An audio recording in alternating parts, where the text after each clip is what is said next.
इस वीडियो में आज हम सीखेंगे कि हम टेम्परेचर कन्वर्जन कैसे करते हैं। सेल्सियस टेम्परेचर को फ़ारेनहाइट में कैसे कन्वर्ट किया जाता है। तो इस प्रॉब्लम को सॉल्व करने के लिए हम क्या करेंगे, हम एक कंप्यूटर प्रोग्राम बनाएंगे। और कंप्यूटर प्रोग्राम जब भी हम बनाते हैं तो उसके लिए हम एक एल्गोरिथम लिखते हैं। तो सेल्सियस जैसा कि एक स्केल है टेम्परेचर नापने का, उसे कन्वर्ट किया जा रहा है फ़ारेनहाइट में। तो सबसे पहला स्टेप ये होगा कि आपने सेल्सियस में टेम्परेचर ले लेना है। सेल्सियस में टेम्परेचर की वैल्यू लेने के बाद अगला स्टेप ये होगा कि जो भी आप सेल्सियस में वैल्यू लेंगे उसको आप मल्टीप्लाई कर देंगे 1.8 के साथ। फॉर एग्जांपल, आप सेल्सियस में वैल्यू ले रहे हैं यहाँ पे 37 सेंटीग्रेड। ये आपने सेल्सियस में वैल्यू ले ली। अब सेल्सियस में वैल्यू लेने के बाद अब आपका अगला स्टेप क्या है कि आपने वैल्यू ली है सेंटीग्रेड में 37 सेंटीग्रेड, इसको मल्टीप्लाई कर देंगे हम 1.8 के साथ। अब सवाल ही पैदा होता है कि हम इसको 1.8 के साथ क्यों मल्टीप्लाई कर रहे हैं। क्योंकि जब कभी भी आपने किसी भी एक स्केल से दूसरे स्केल में मूव करना होता है तब आपको किसी एक वैल्यू के साथ मल्टीप्लाई करना पड़ता है या प्लस करना पड़ता है या डिवाइड करना पड़ता है या कोई भी मैथ्स का कोई ऑपरेशन परफॉर्म करते हैं किसी भी एक फिक्स नंबर के साथ, तब जाके हम एक स्केल से दूसरे स्केल में जा सकते हैं। तो ये मैथमेटिक्स की कॉन्सेप्ट्स हैं। 37 सेंटीग्रेड को मल्टीप्लाई करेंगे 1.8 के साथ, तो जवाब हमारा यहाँ पे क्या आएगा। हमने यहाँ पे कैलकुलेटर ओपन कर लिया है ताकि हमारे लिए मल्टीप्लाई करना आसान हो। 37 को मल्टीप्लाई करूँगा 1.8 के साथ, तो जवाब क्या आएगा 66.6। यह आएगा हमारा जवाब 66.6। ये आपका स्टेप नंबर 2 कंप्लीट हो गया। अब चलते हैं स्टेप नंबर 3 में। स्टेप नंबर 3 में हमने क्या करना है कि स्टेप 2 में जो हमारे पास आंसर आया 66.6, उसमें हमने 32 ऐड कर देना है। यानी 66.6 प्लस 32, इसमें हम क्या करेंगे 32 ऐड कर देंगे। जब हम इसमें 32 ऐड करेंगे जो हमारे पास फाइनल रिजल्ट आएगा वो हमारी फ़ारेनहाइट की वैल्यू होगी। तो हम क्या करते हैं 66.6 में ऐड कर देते हैं 32, तो जवाब हमारा यहाँ पे क्या आया 98.6। 98.6 फ़ारेनहाइट।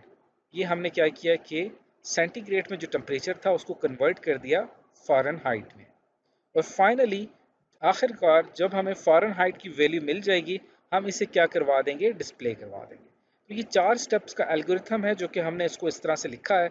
अब हम क्या करते हैं, इसको प्रैक्टिकली इसका कंप्यूटर प्रोग्राम बनाते हैं। ये हमारे पास एक ऑनलाइन सी का कंपाइलर है, इसके अंदर हम अपनी इंस्ट्रक्शंस लिखेंगे प्रोग्रामिंग की। वही सब कुछ जो हमने एल्गोरिथम में डिस्कस किया उसी के मुताबिक हम यहाँ पे प्रोग्रामिंग की कमांड्स, प्रोग्रामिंग की इंस्ट्रक्शंस लिखेंगे। तो सबसे पहले हमें यहाँ पे जो हमारा पहला स्टेप था कि हमने सेल्सियस में टेम्परेचर लेना है, तो उसको स्टोर करवाने के लिए हम यहाँ पे एक वेरिएबल ले लेंगे और उसकी डेटा टाइप यहाँ पे मैं रख रहा हूँ फ्लोट।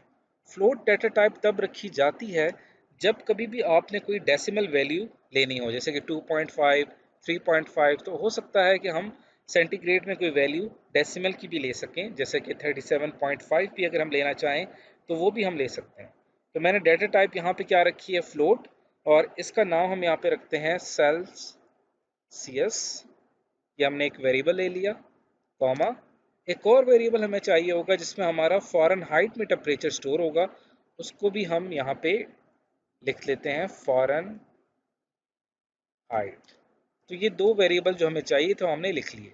उसके बाद जो हमारे एल्गोरिथम का स्टेप नंबर 2 था, स्टेप नंबर 2 में क्या था कि आपने जो सेल्सियस में टेम्परेचर लिया है उसको आपने 1.8 से मल्टीप्लाई कर देना। लेकिन वो करने से पहले हम सेल्सियस में टेम्परेचर सपोज कर लेते हैं कि सेल्सियस में हम टेम्परेचर ले रहे हैं 37 सेंटीग्रेड। अब आते हैं जो हमने 37 सेंटीग्रेड लिया है, इसको अब हम क्या करेंगे, मल्टीप्लाई कर देंगे 1.8 के साथ। लेकिन हमारा जो फ़ारेनहाइट में टेम्परेचर हासिल होगा वो किस में स्टोर होगा, वो स्टोर होगा फ़ारेनहाइट में।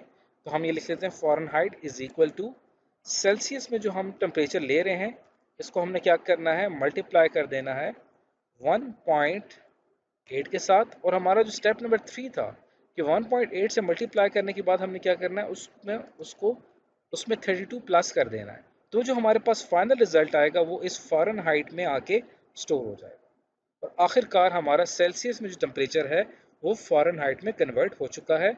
आखिर में हम क्या करेंगे कि सी आउट कर देंगे, डिस्प्ले करवा देंगे जो हमारी फ़ारेनहाइट की वैल्यू है, जो कि इस ऊपर जो आपको वेरिएबल नज़र आ रहा है, यहाँ जो वैल्यू स्टोर होगी इसको हमने डिस्प्ले करवा देना है। अब ये हमने 3-4 इंस्ट्रक्शंस में अपना प्रॉब्लम सॉल्व कर लिया है। अब आप क्या करेंगे, इसको रन करेंगे, अगर इसमें कोई एरर हुआ तो वो भी हमें पता चल जाएगा। तो ये हमारा प्रोग्राम इसको कंपाइल कर रहा है, तो देखते हैं हमारा यहाँ पे क्या रिज़ल्ट आया है।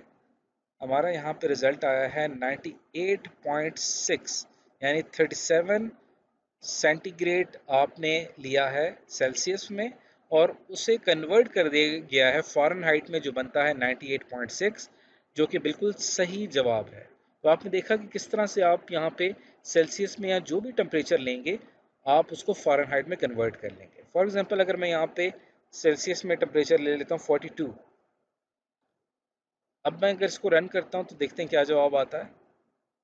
अब ये इसको कंपाइल कर रहा है और ये हमारे पास रिजल्ट आया 107.6 फ़ारेनहाइट, यानी 42 सेंटीग्रेड कन्वर्ट हो गया फ़ारेनहाइट में। तो आपने देखा कि किस तरह से हम सेंटीग्रेड को फ़ारेनहाइट में कन्वर्ट कर सकते हैं कंप्यूटर प्रोग्राम के ज़रिए। अब आपकी यहाँ पे एक छोटी सी असाइनमेंट है, वो क्या है कि आपने क्या करना है कि आपने फ़ारेनहाइट में टेम्परेचर लेना है और उसको कन्वर्ट कर देना है सेल्सियस में। जैसे कि हमने सेल्सियस से फ़ारेनहाइट में किया था, आप इसको फ़ारेनहाइट से सेल्सियस में कन्वर्ट करेंगे। ये आपका टास्क है, ये आपकी असाइनमेंट है। जब आप ये करेंगे तब आप मुकम्मल तौर पे सीख जाएंगे कि टेम्परेचर को कैसे कन्वर्ट किया जाता है कंप्यूटर प्रोग्राम के ज़रिए। तो आज की इस वीडियो में हमने एक टेम्परेचर कन्वर्जन की एक मिसाल ली है, प्रोग्रामिंग की एक्सरसाइज की है, जिसमें हमने सेल्सियस से फ़ारेनहाइट में टेम्परेचर को कन्वर्ट किया।